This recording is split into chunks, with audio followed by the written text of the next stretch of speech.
ভূমি সুরক্ষায় দৈর্ঘ্য, প্রস্থ, ভৌগোলিক অবস্থান নির্ধারণে অ্যাপ ভিত্তিক পরিকল্পনা তৈরি করছে ভূমি রেকর্ড ও জরিপ অধিদপ্তর এবং রাজুক।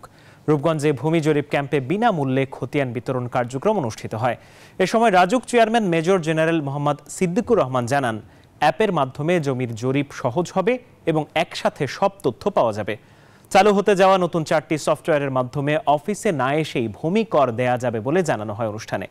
আগামী 1 বছরের মধ্যে খতিয়ান বিতরণ কাজ শেষ হবে বলেও জানানো হয়।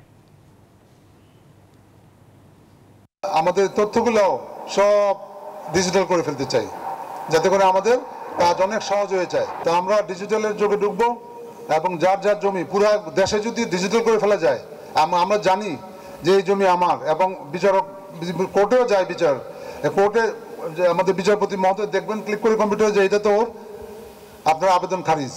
অনেক কাজ সহজ হয়ে যাবে, টাকা পয়সা কম লাগবে, সময় নষ্ট করতে হবে না, টেনশনে থাকতে হবে না।